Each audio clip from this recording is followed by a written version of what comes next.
Hello, and welcome to Flagstaff's Haunted Tours. My name is Johnny Anaya, and I will be your guide for today. I will be taking you on a tour to locations here in downtown Flagstaff where hauntings have been reported to exist in this northern Arizona town. At Morton Hall, that is a girls' dorm. There are reports, and this is so well documented that you can actually find it on Google and online, and people throughout the United States know about the hauntings in this building. Well, the report is that in Morton Hall, back in the early 1900s, there was a young lady that decided to stay when everyone else went on Christmas break or Christmas vacation. She stayed. Her room was on the second floor, and she committed suicide. And because she committed suicide, many people say that they have all sorts of experiences within the area. Why would we have a haunting in Seacrest Hall? Hey, you forgot so-and-so over at City Park. It used to be named the Green Forest Cemetery. You forgot someone at Green Forest. And so because of that, there's reasons for the City Park area to be haunted, but as well as what's in between the two new cemeteries. Northern Arizona has grown that far. And who's right next to Citizen Cemetery? If not Seacrest Hall. How easy is it for those spirits to just drift across the street and up into Seacrest Hall? And that's what we are seeing there.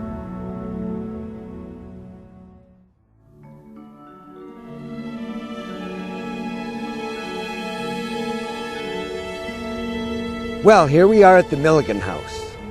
The Milligan House has been well known for its hauntings. The owner of the Milligan House was our first mayor here in Flagstaff, and the house is built out of brick.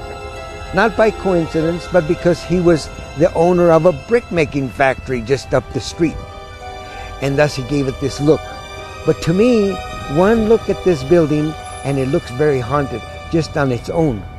Can you imagine bats flying around at night, the full moon off to the side, witches flying on brooms, and jack-o'-lanterns in the windows? That's the look this place has. Well, some of the stories are that the Milligans raised their family here, and one of their daughters went in through the janitor's closet where there was another set of stairs that went up into the attic. And up in the attic, he committed suicide. And because of that, everyone talks about the Emerson ghost being the janitor. So events have been happening within that building, the old Emerson School. Well, you may say that, well, Emerson School is no longer here. Now the library is in its place. But now, people are still reporting seeing this ghostly figure within this new building, the library.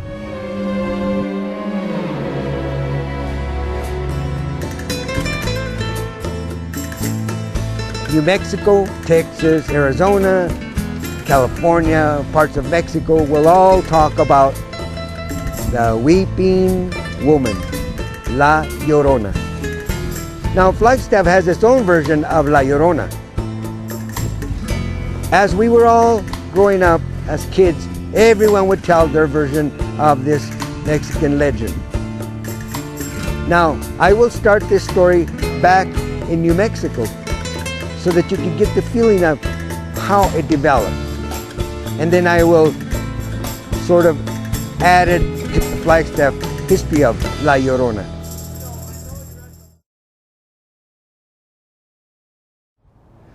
Okay, here we are in front of the Doris Harper White House. The Doris Harper White House has quite a history of hauntings. One of the hauntings is about an older fellow that is downstairs. Now, many of those librarians and staff would refuse to go down into the children's library downstairs, where that little window is right to my left there. They would refuse because they would say that they would see an older man just there, bothering no one at all, just satisfied to be rocking back and forth on a rocking chair. After a while, they became so accustomed to him being there that it didn't bother him a whole lot anymore. But that was one of the resident ghosts in the building. As there was another resident ghost.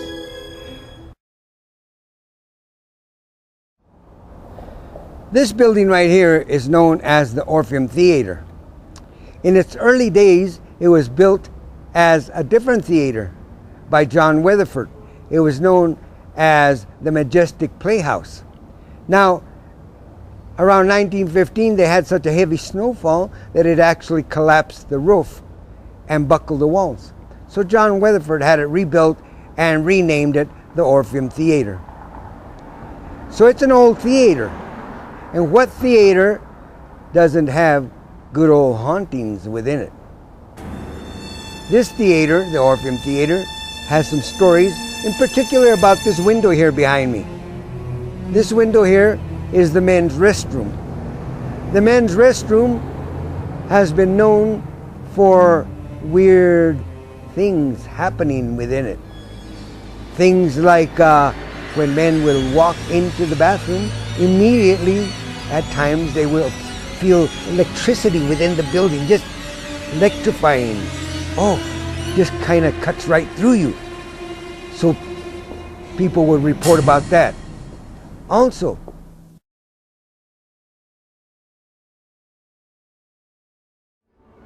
now the Weatherford Hotel has hauntings of its own.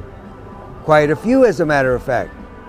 One of the hauntings that's attributed to this building here is the honeymoon couple. The honeymoon couple were married here in the year 1930. They stayed in room 257. Now, when they stayed there, someone came over and murdered them. We don't know why they murdered them, but people claim that they still see them wandering within the area. Sometimes people will be in the hall and they'll see this couple that are translucent walking right towards them. And where their bedroom used to be at, they'll turn and go right through the wall.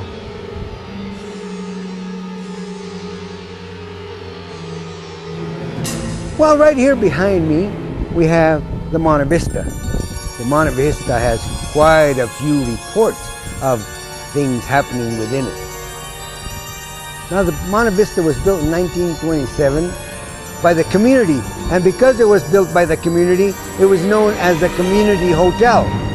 Later, they had a contest to rename it because they didn't feel it had any zing to the name, and so a lady came up with the name El Monte Vista, the view of the mountain, a Spanish term. Well, many reports have been reported of sightings here. But the first person to have the very first sighting there was none other than the Duke himself, John Wayne. Maybe even try to stay in one of the hotels that's haunted here in Flagstaff. See if what they say about these places really exists. Who knows?